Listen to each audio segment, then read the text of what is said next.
Təsəvvürlə biri sənə yaxınlaşır, gülümsür, əlini uzadıb deyir: "Mənim çox gözəl bir təklifim var. Sadəcə 5 dəqiqə vaxt ayır." Və sən avtomatik olaraq "Yox, sağ ol, maraqlı deyil" deyib uzaqlaşırsan. Bax, satış da bəzən bu cür görünür. Səncə niyə?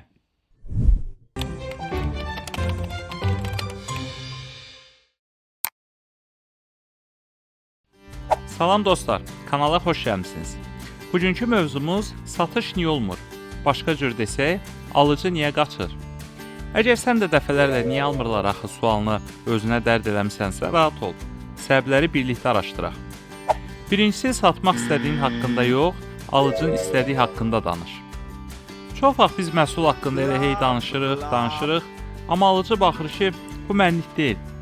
Misal üçün, sən ona deyirsən, bu kombi A++ enerji sərfiyyatına malikdir. Alıcı seçindən deyir: "Ay qardaş, mənə sadəcə istev lazımdır. Hərfləri nə edirəm?" Sən A++ haqqında danışırsan, o isə sadəcə qışda donmaq istəmir. Bəs həll yolu nədir? Sual ver ki, ev neçə otaqlıdır? Əvvəl hansı kombidən istifadə etmisiniz? Ən çox sizi nə narahat edir? Sonra isə sadə dildə cavab ver. Bu kombi evinizi 15 dəqiqə qızdıracaq və ayda 30 manat az işıq yandıracaq. Bax, bu satışdır. İkincisi, sən danışanda yox, alıcı danışanda satış başlayır. İnsanlar danışdıqları məhsula daha çox bağlanırlar. Bir satıcı kimi sən gərək dinləməyə bacarasan. Əgər sən 5 dəqiqə danışır, alıcı 30 saniyə danışırsa, bu satış deyil, bu monoloqdur. Söhbəti dialoqa çevir. Necə kömək edə bilərəm? Nəyə ehtiyacınız var? Bu suallar çox sadə görünür, amma müştərinin ehtiyacını tapmaqda qızıl açardır.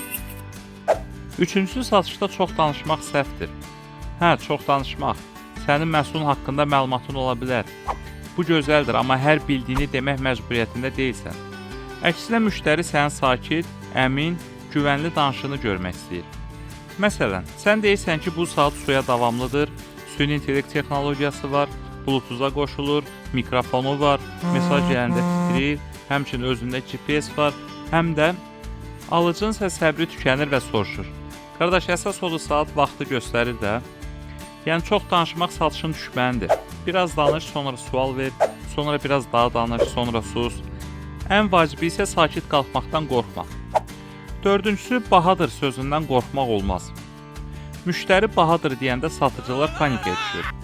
Bəlkə endirim edim, bəlkə bonus verim, bəlkə nə bilim, kreditlə verim. Yox, əksinə bu fürsətdir. Bu cümlə əslində bu məhsula bu pulu verməyə dəyərmi sualının başqa cür formasıdır. Sənin cavabın belə olmalıdır. Bəli, qiymət bəlkə biraz yüksəkdir, amma bu məhsulun ömrü daha uzundur. Servis ehtiyacı azdır və bir il sonra belə ilk günkü kimi işləyir. Yəni, bu xərc deyil, investisiyadır.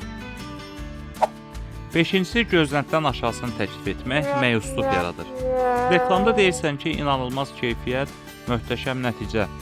Müştəri alır və nəticə adi bir şey. Bax, onda müştəri nəinki sənə inanmır, bir də heç vaxt müraciət etmir.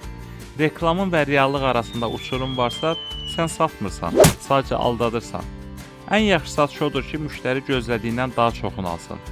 Bu həm satışı reallaşdırır, həm də geri qayıdan müştəri yaradır. Altıncısı, müştəri hiss etməlidir ki, onun yanındasan, qarşısında yox. Bəzən satıcı ilə müştəri arasında savaş olur. Satıcı məhsulu satmağa çalışır, müştəri onu dəf etməyə. Əslində siz eyni tərəfdəsiniz. Məhsulu təqdim edərkən belə demə: "Bu sizin üçün uyğundur." Əvəzində de: "Gəlin birlikdə baxaq. Bu sizin ehtiyacınıza cavab verir." Yəni, sən satmağa yox, məsləhət verməyə gəlmiş bir adam kimi davran. Onda fərq yaranır. Yekun olaraq satış bir elm deyil. O, insan psixologiyasını başa düşmək, etibar yaratmaq, sual vermək, dinləmək və uyğun zamanda hərəkət etmək sənətidir.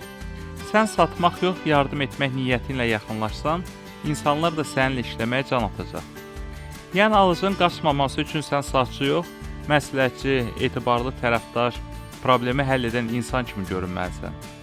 Əgər bu videoda dediklərim sənin üçün faydalı olsa, o zaman bir şey xahiş edim. Videonu bəyən, paylaş və şərhlərdə yaz. Səncə satışda ən böyük səhv nədir? Bəlkə də sənin yaşadıqların digərlərinə dərs olar. Uğurlar, satışların bol olsun. Görüşənədək.